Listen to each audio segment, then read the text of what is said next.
おはようございます。ピエンです。私は毎月2、3回旅をしております。そして今回の行き先は、おはようございます。ピエンです。私は今山口県柳井市に来ております。そして山口県ドライブ旅もね、あっという間に最終日となってしまいました。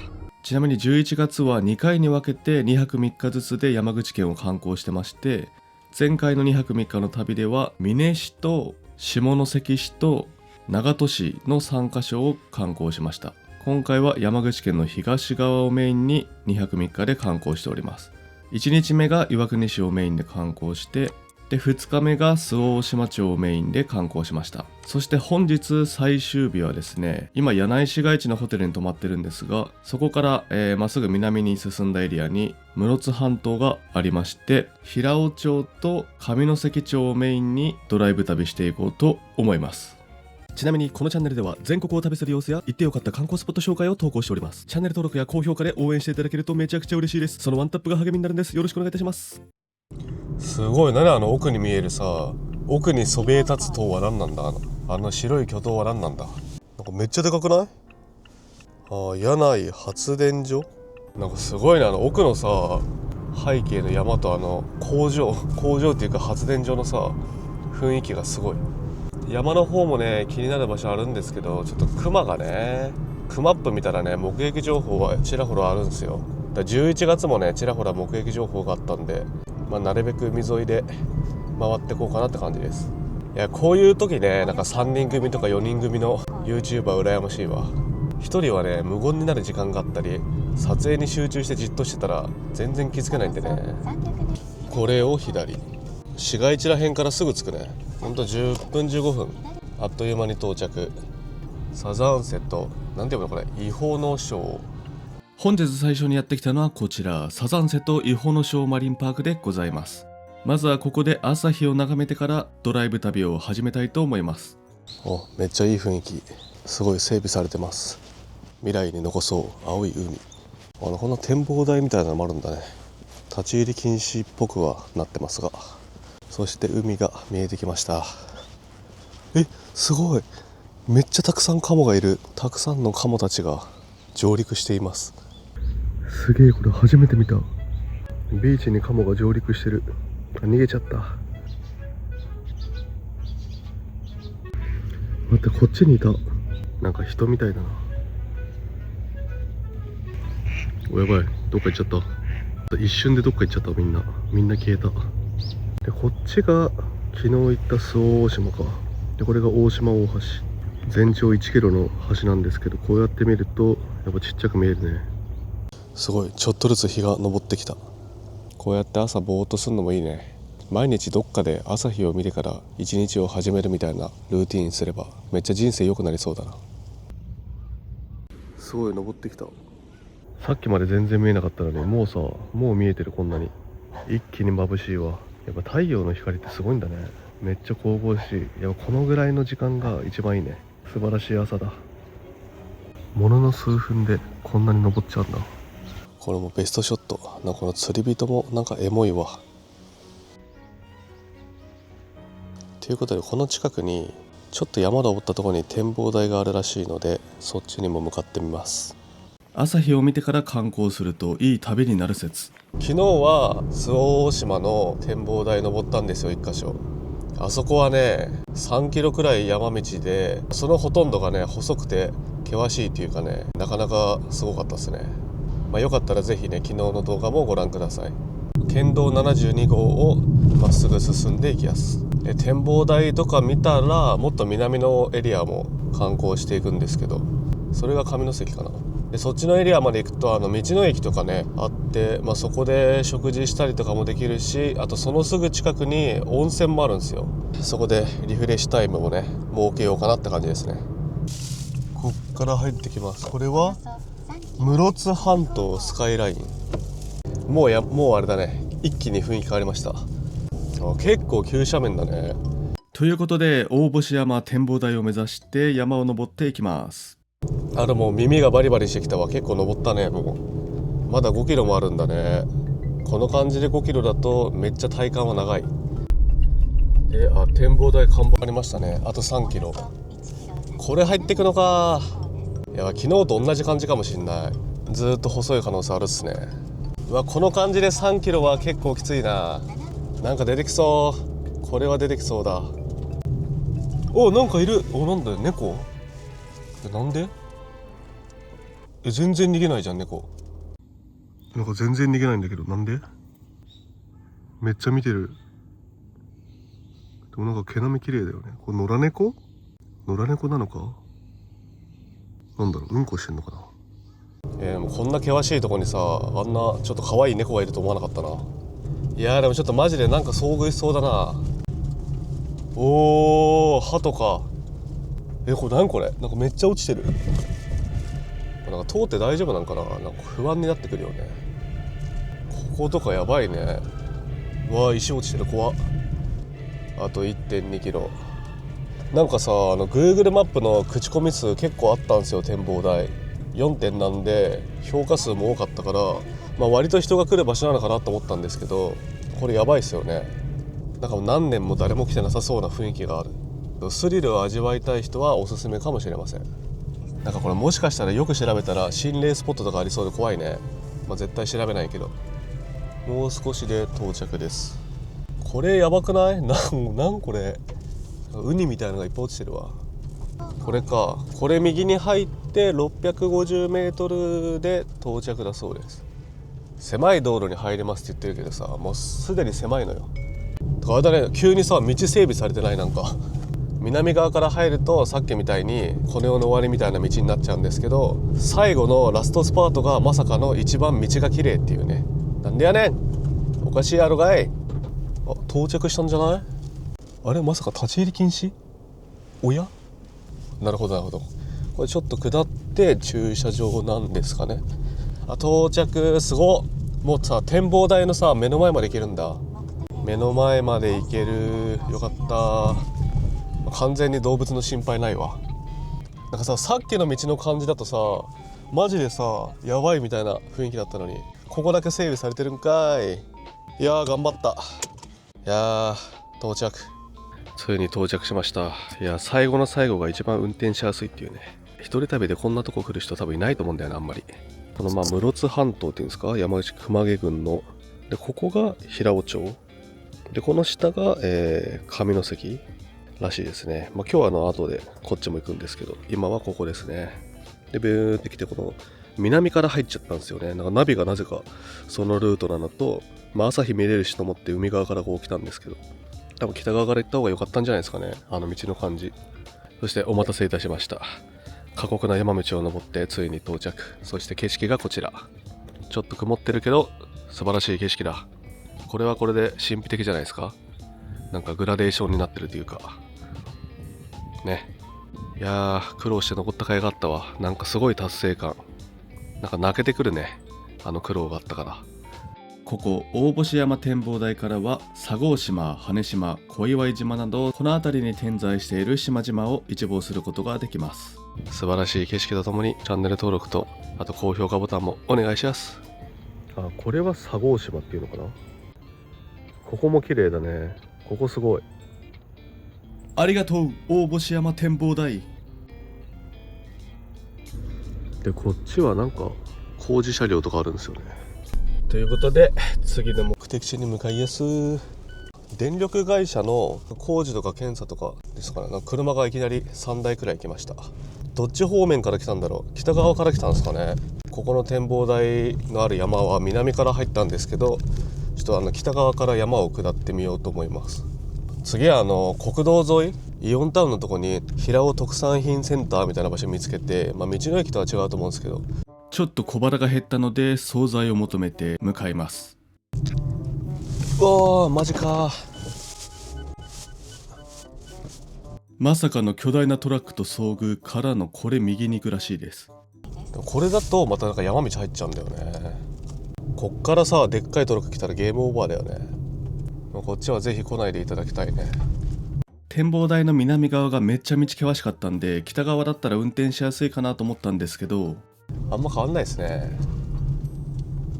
やばー、これギリギリ車にぶつかるかぶつかんないかぐらいの草がめっちゃ伸びてる。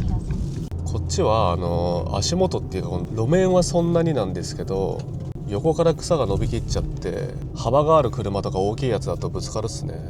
マツダ2ぐらいの幅だったらギリギリセーフみたいな感じですね。結論、南から入っても北から入ってもえぐいっていう。そしてだいぶ降りてきたね。これ般若寺なんかお寺に着きましたね。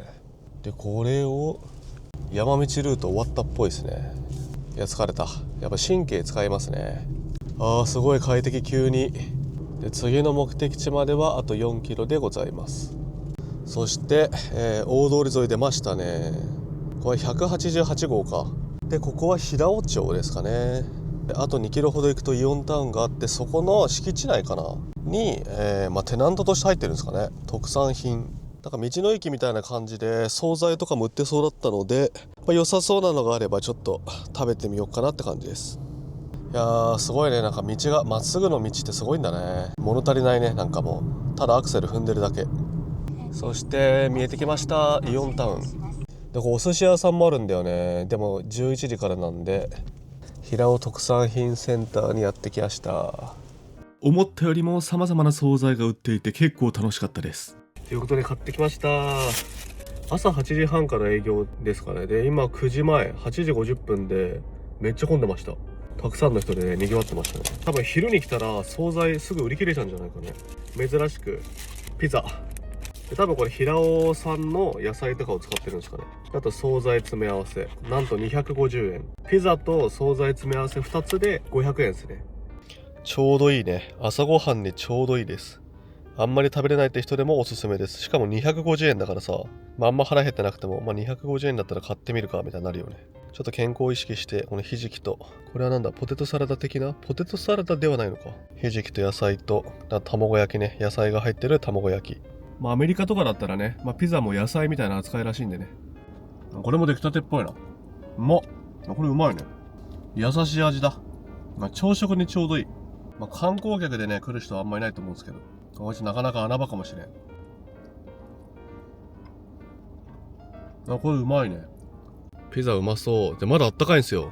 8時半過ぎに行って多分作りたてなのかな。まだね、あったかかったので、もう即決で買いました。特にね、値段以外何も書いてなかったんですけど、きっとこれも平尾さんの野菜が乗っかってるはずです。たまにはこういうのもありですね。だから食べ方が難しいね。こういくしかないよね。うまっ。やばい、久々に食うとうまいな。あんまり重たくないからさ、朝ごはんでも大丈夫なピザです。大丈夫というか、そこまで重くないピザ。ということでごちそうさまです。惣菜詰め合わせとピザ美味しかったです。今はですね、この平尾町にいるんですけど、どんどん南下していって上関町に向かいます。でこの辺に道の駅があるので、一旦チェックポイントとして向かいます。ここから18キロですね。いざ出発。橋を渡ってきます。今渡っているこの橋は南周防大橋というそうです。この橋からの景色もいいですね。でこれ左行くと平尾中心街で、目的地はこれ右ですね。でもうちょっとまっすぐ行くと上関。昨日観光した周防大島とはまた違った雰囲気ですね。こっちもなんか良さそう。穴場感がありそうなんですよ。こっから海沿いロードじゃないの。海沿い出ました。でこれは県道23号でございます。目的地まではあと12キロでございます。これまっすぐ進むだけで道の駅に着くそうです。あれから何キロか進んですごい眺めのいい道に出ましたね。ちょっと曇っちゃってるのが残念だけどめっちゃ綺麗。すごい。ここもなんかビーチになってますね。寄り道タイム。これすごくない？これは何なんだろう。ここで釣りしてる人とかいっぱいいそう。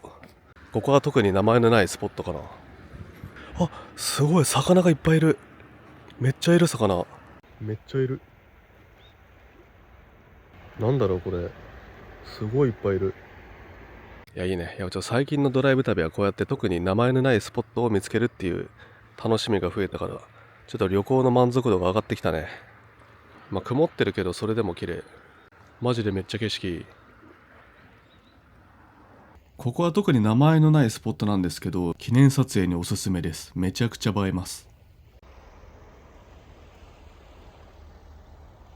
目的地まではあと3キロで、ここから上関町に入りました。あら、道はあれですね、ずーっと幅があり車線も分かれており運転しやすいです。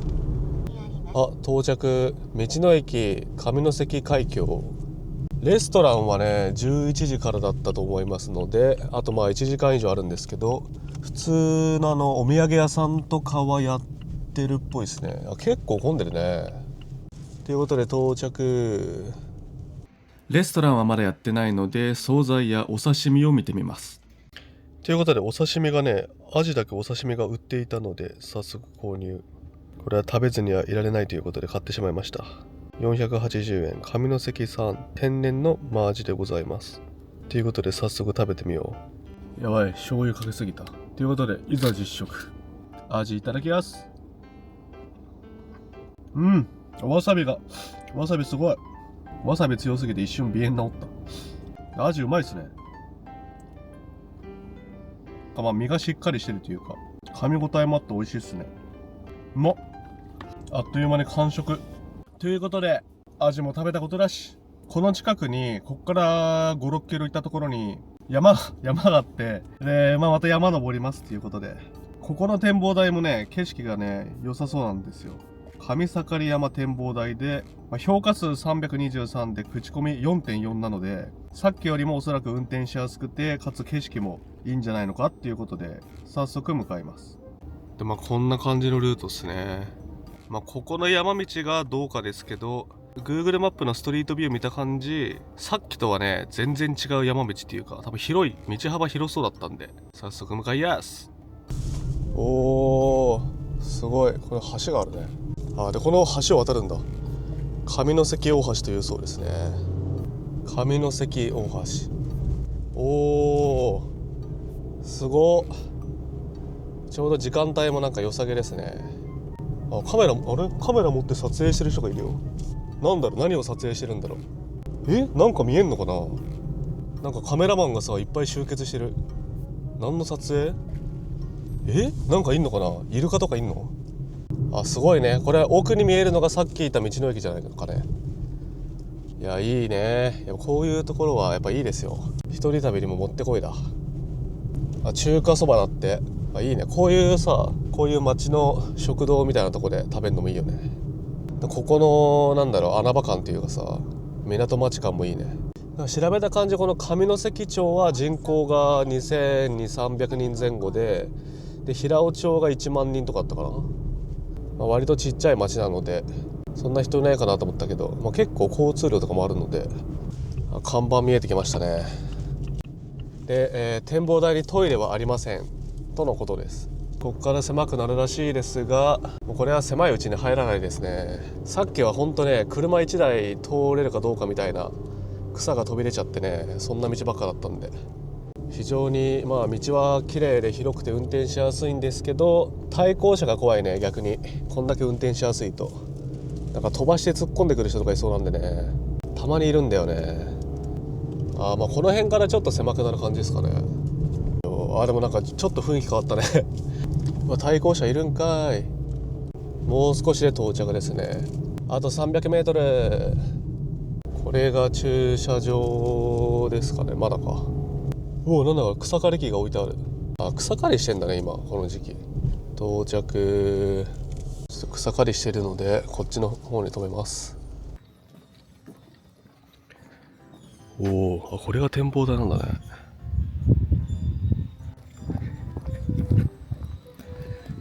イラストマップ、上関町イラストマップありました。ここは標高314メートルですね。すご、めっちゃ景色いい。ちょっと悲しいけど、さっき苦労して登った山の上の展望台よりもこっちの方が景色がいいです。あそこが道の駅か。橋渡ってこっち来たって感じか。さっきさ、朝登ったとこあそこじゃん。あそこか。多分あそこの展望台だわ、朝登ったとこ。じゃあ反対側から今見てる感じか。私が今来ているここ上盛山は2月中旬から3月中旬には約1万本の水仙が咲くそうです。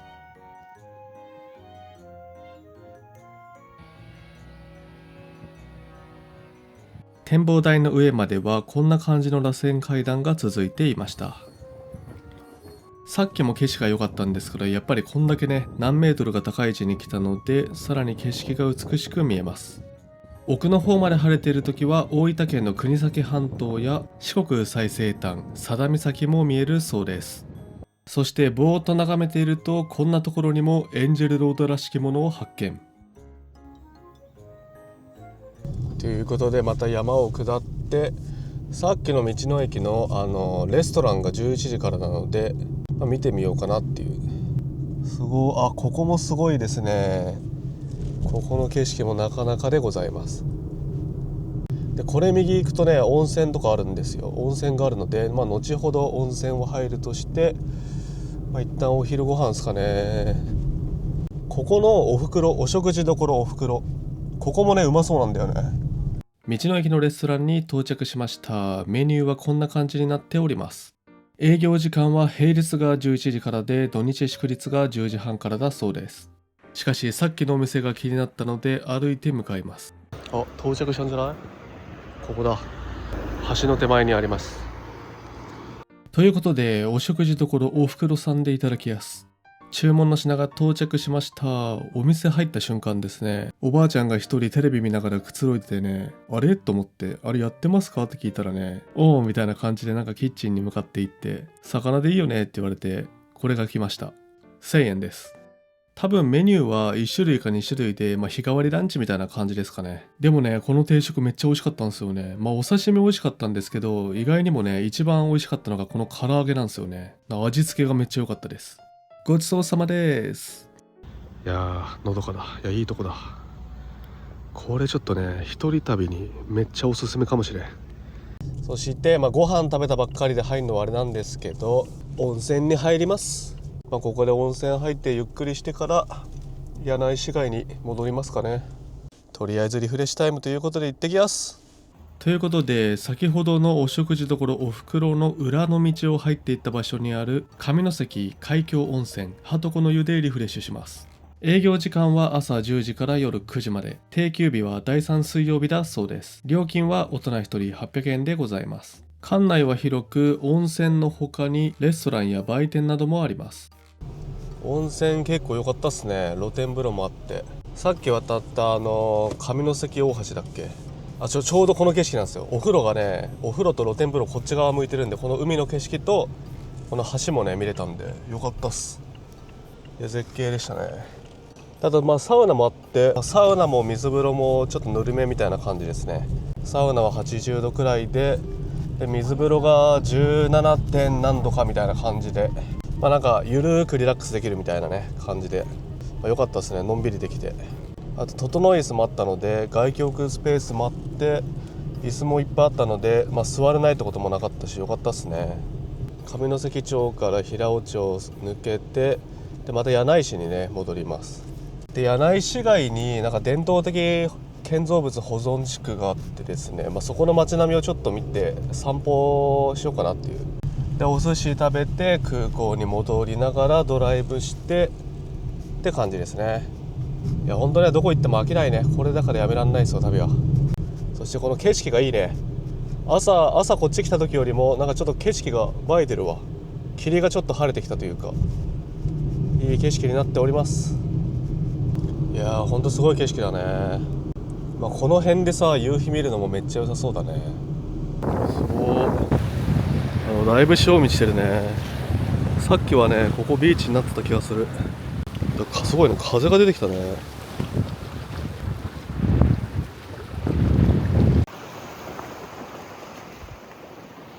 そしてこの橋の付近まで戻ってきました。こっから柳井市街まであと8キロですね。ここは今日初めて通る道ですね。そして柳井シティ、柳井市に戻ってきました。すごい、信号全部引っかかるっていうね。全ての信号に引っかかってるわ。全ての信号に引っかかると不吉な予感するよね。このまっすぐ行った通りが白壁の街並みっていうのかな。伝統的建造物保存地区。駐車場がこの通りにあんのかな。今から行くね白壁の街並みは全国で20番目の重要伝統的建造物保存地区だそうです。昭和59年に選定されたそうですね。柳井は中世の時代から商業都市として栄え、明治時代以降もこの地域は中心街として栄え、現在もなお江戸明治の商人の家系を継ぐ者が所有し、一部は現在も営業されておりますと。柳井市の最も重要な観光資源であり、年間多くの観光客が訪れます。ということで出発。白壁の街並みはこれを右に行くんですね。こんな案内図ありますね。白壁の街、柳井市案内図。今ここか。この縦にこのラインで歩いて、で川沿いも散歩してみようかね。そうだ、急に静かになった。重要伝統的建造物群保存地区。なんかめっちゃいい雰囲気。この白壁の街並みには可愛らしい金魚提灯がたくさん並んでおります。金魚提灯は幕末の頃、柳井の商人が子供のために青森県弘前市の金魚ねぷたにヒントを得て作り始めたと言われております。夏祭りの時期には子供たちは浴衣を着てこの提灯に火を灯し出かけていたそうです。その後受け継がれ、戦後独自の技法を加え今の形となったそうです。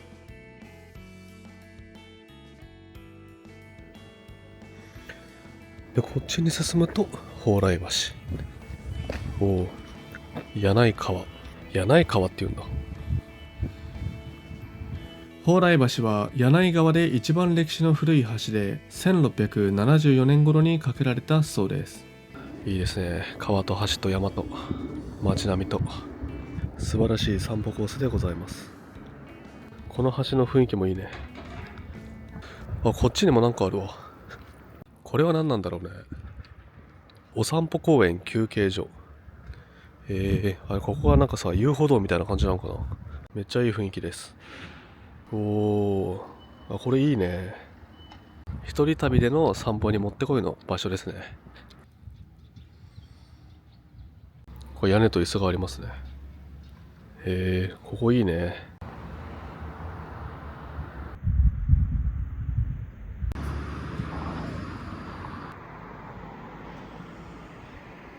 さらに川沿いを歩いていくと独特な景色が現れました。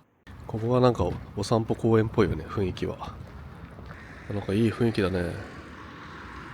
夜ご飯前の散歩がてらこの辺ぐるっと回っただけだったんでね、滞在時間短かったんですけど、この辺り観光スポットいっぱいあるんでね、結構良さそうでしたね。まさかのさ、このタイミングで出発した瞬間雨が降ってきました。そして、今度また岩国に戻んないといけないので26キロドライブして次はお寿司屋さんに向かいます。そして右手には周防大島が見えてきました。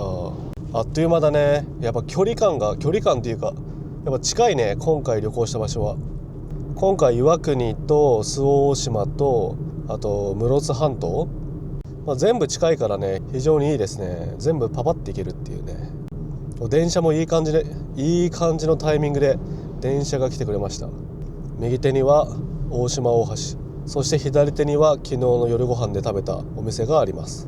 多分山口県といえばみたいな場所だとみんな下関とかあっち行くと思うんですけど、一人旅とかドライブ旅だったらこの辺の方がねいいかもしれん。団体ツアー客と被ることがほぼなかったんで、一人でも非常に観光しやすかったですね。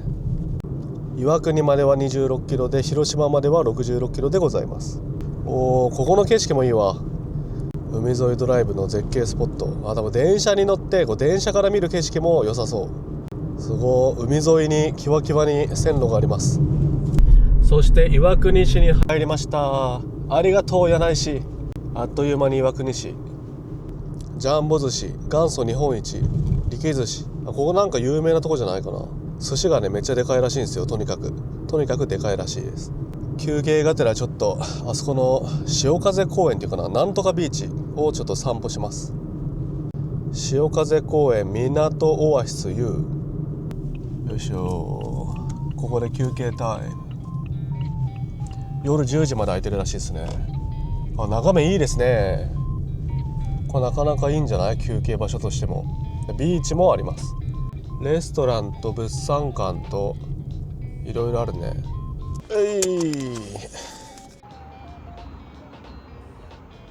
なんか物産館はなんか寿司とか売ってましたね。いなり寿司とちらし寿司と。でここはビーチになっててめっちゃ広い。いやちょっとお腹減らして寿司いっぱい食いたいからちょっとこの辺歩きますかね。いやでもほんと今日あったかいな。風があったかいわ。朝と全然違う。気候が変わったね急に。でここは悠町っていうのかな。悠町観光協会。いやいい眺めだね。ここからずっと奥の方まで歩いていくとこんな感じの健康器具もあるそうです。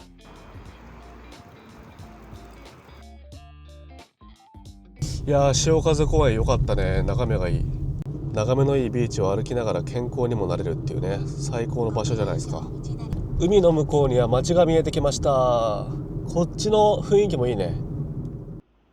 そして山口県ドライブ旅最後のご飯はこちらのお店でお寿司をいただきます。早速入店しました。ちなみに営業時間はお昼が11時から15時、夜が16時半から21時だそうです。メニューはこんな感じでございます。一品料理も種類が豊富です。QR コードからアクセスしスマホで注文ができるそうです。美味しそうなお寿司が多くて何から食べるか悩みました。悩んだ結果、イサキ、カボスブリハラミ、アジ、スジガツオを注文。めっちゃうまそう。まずはブリハラミからいただきます。ネタが分厚くてね、噛み応えもあって鼻から抜けるブリの風味が最高でした。しかもシャリもね、美味しかったですね。からの追加でサーモンマヨとトロサーモンを注文。注文した順番で食べようと思ったんですけどね、トロサーモンがうまそうすぎて早速いただきます。めっちゃうまい。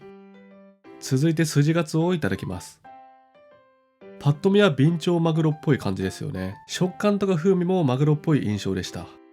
からの久しぶりに食べたくなってしまい、タコの唐揚げを注文。思ったよりも熱すぎてちょっとびっくりしました。続いて塩をかけていただきます。最近天つゆよりもね、なんか塩の方がね、美味しく感じるようになってきました。からの追加注文でネギトロとうなぎを堪能しました。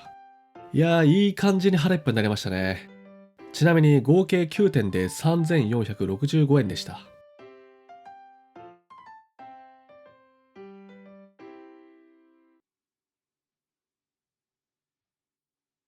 ごちそうさまです。ということでお寿司美味しかったね。最後の最後でさ、まさかの雨なんですけど、こんなことあんの？あ、ここにもさ、ここにも回転寿司がある。歩く距離があるけどちょうど雨が止んでよかったです。